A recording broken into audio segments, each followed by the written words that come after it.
Doctor SN. Arya ji और गोपाल बाबू के नेतृत्व में पहुंचा,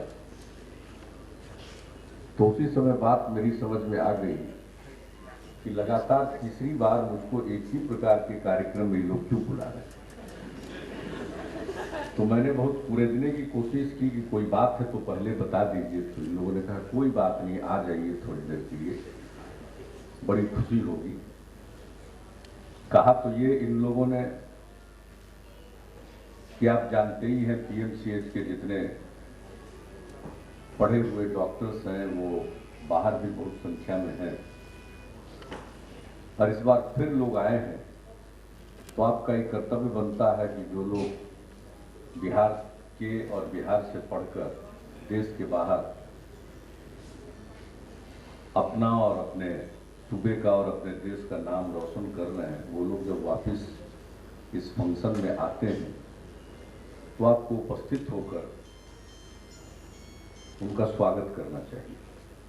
इस तर्क में दम था, इसलिए मैं मुख्यतः तो इन सबों का जो बाहर रहते हुए यहाँ आए हैं इस कार्यक्रम में, उनका मैं स्वागत करता हूँ। और जो हमारे आज के स्टूडेंट्स हैं उनके लिए ये प्रेरणा की बात है कि पीएमसीएच शीर्ष पर था, देश के चुनिंदा मेडिकल कॉलेज और मेडिकल कॉलेज अस्पतालों में एक था जहां लोग इलाज के लिए आया करते थे। आज सब लोग इस बात की चर्चा कर रहे हैं कि अभी हम लोग पिछड़ गए, तो ठीक ही कहा अरुण अग्रवाल जी ने और चंद अन्य लोगों ने भी इस बात का जिक्र किया। अब वो जमाना कुछ और था। अब आज टेक्नोलॉजी का इतना विकास हो चुका है कि अगर उसके साथ कदम में कदम मिलाकर नहीं चलेंगे तो स्वाभाविक तौर पर पीछे छूट जाएंगे। और यही हुआ है, क्योंकि मेडिकल कॉलेज चलाने की जिम्मेवारी सरकार की है और सरकार में इतनी तेजी से निर्णय नहीं हो पाते हैं, ये हकीकत है। मुख्यमंत्री होते हुए भी मैं इस बात को महसूस करता हूं कि जितनी तेजी से किसी काम को मैं चाहता हूं कि हो जाए, हो नहीं पाता है, और उसके लिए अनेक प्रकार की औपचारिकताओं से गुजरना पड़ता है। यही होता होगा मेडिकल कॉलेजेस के लिए भी, न जाने कब। एक बार तो मैं खुद आया, पता नहीं मैं इसका जिक्र मैंने किया था या नहीं किया था। एक्सरे यूं ही कोई जरूरी नहीं था, लेकिन एक्सरे कराने के नाम पर मैं यहाँ, पुराना एक्सरे मशीन,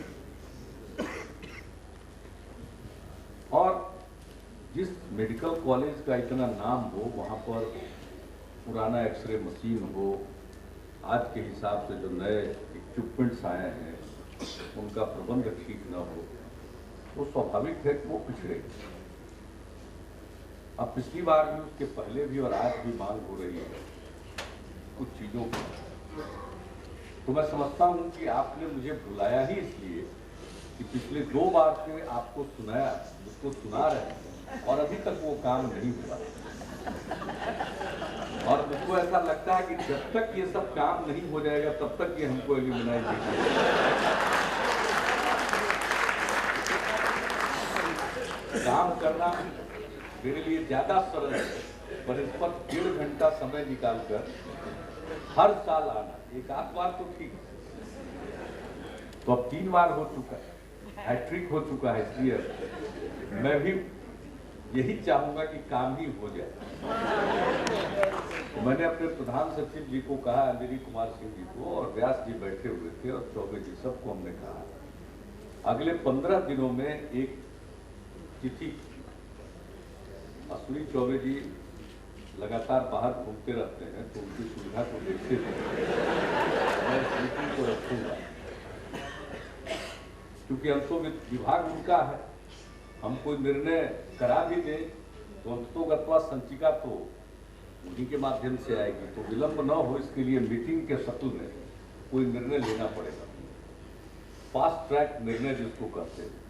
तो मैं अपने स्तर पर एक मीटिंग बुलाऊंगा जिसमें स्वास्थ्य मंत्री जी, स्वास्थ्य विभाग के प्रधान सचिव और उनके संबंधित अन्य अधिकारी जो वो उचित समझे, और फिर वित्त विभाग के लोग होंगे, भवन निर्माण विभाग के लोग होंगे।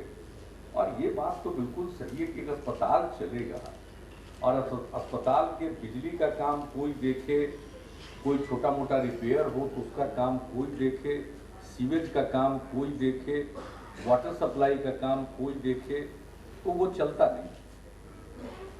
और जो एक आना चाहिए अस्पतालों के प्रबंधन में, एक नई संस्कृति आनी चाहिए, उसका सर्वथा अभाव है।